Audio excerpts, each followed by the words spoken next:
What is it? Some kind of cloak? I know what that is. That's an invisibility cloak.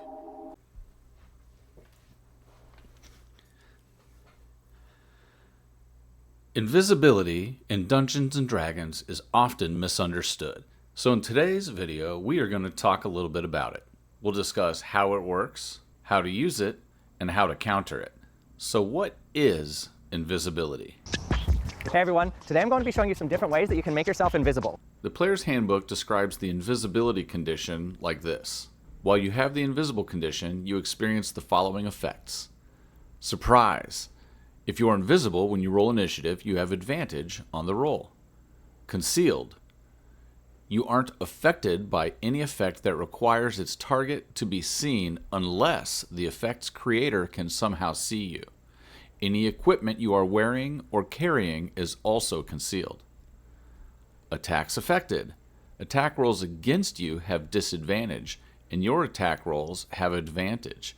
If a creature can somehow see you, you don't gain this benefit against that creature. So what does this specifically leave out? Well, even though you're invisible, they still know where you are. Hi, boss.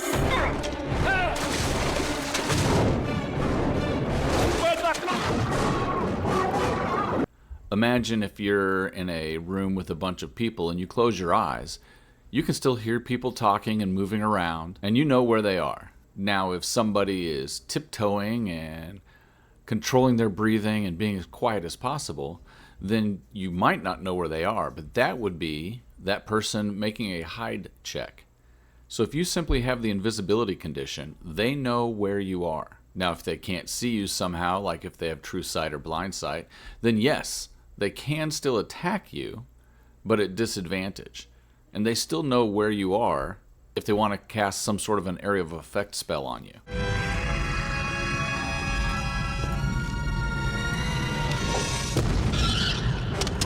In a recent encounter with my players, I had them fighting will-o-wisps.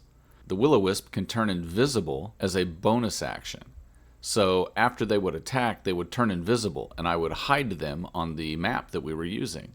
I realize now that that probably wasn't the best way to do it because they weren't using the hide action, so the players could still hear where they were located. I don't know, maybe they were humming or something. I should have left them on the map and just put some sort of a circle around them or something to indicate that they were invisible. Sorry guys, y'all survived. It was fine. So how would you use invisibility in Dungeons & Dragons? Well, there's lots of ways that you could do that. The first one would be for scouting or reconnaissance.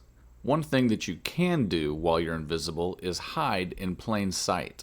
You don't have to have cover to hide if you're invisible.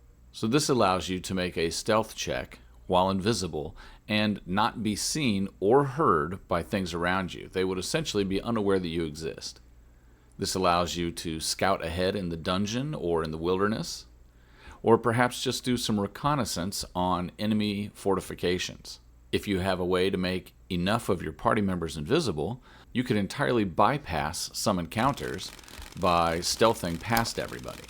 Of course, it is Dungeons & Dragons, and combat is a big part of that. So invisibility in combat is huge. As we stated before, you have advantage on your attacks against creatures that can't see you, and they have disadvantage on attacks against you. But it's even more useful than that. As with the will-o-wisps that I discussed earlier, they would attack and then turn invisible and move away. Now, while most characters can't attack and cast invisibility, they could, if they were in trouble, cast invisibility and move away without disengaging because an opportunity attack requires the ability to see the target you're attacking. Let me help you. Oh, you can see him too. Yes. Ish.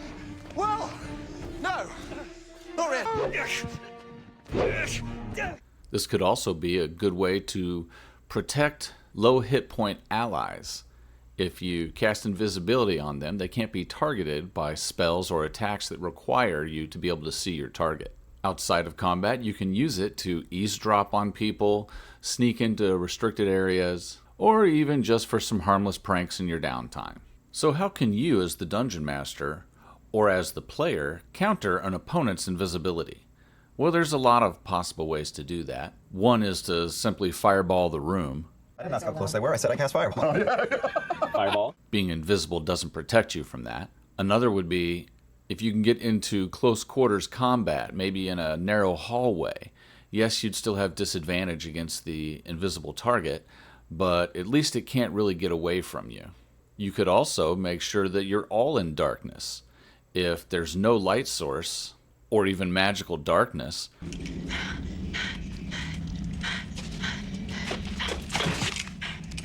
then neither one of you can see each other and you're back to even ground.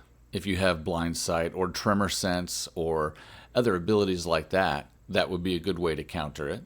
A lot of spells like Anti-Magic Field or Dispel Magic and Fairy Fire and many others can help you see magical creatures. And with some DM discretion, there could also be non-magical counters.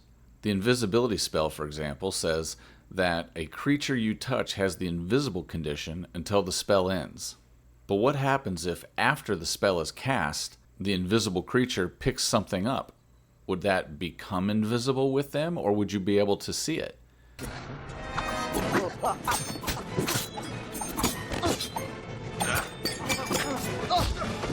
If you had a big bag of flour, could you throw that across the room and the flour would settle on the invisible creature and you'd be able to see them? What about a fog cloud? Would you be able to notice a void in the fog where the invisible creature is?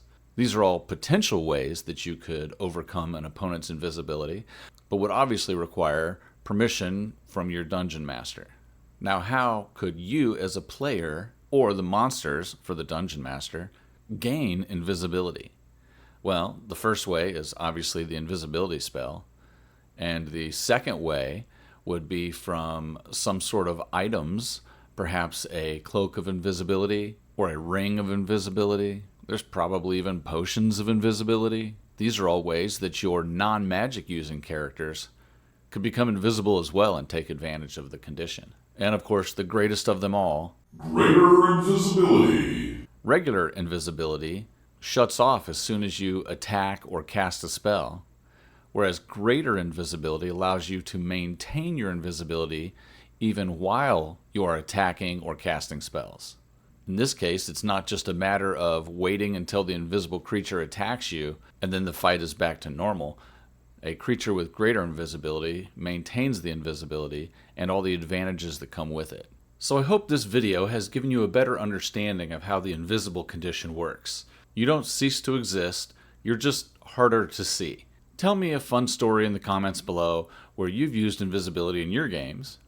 Like and subscribe, and hit the notification bell. And remember that while invisible, it is easier for you to hack the dungeon.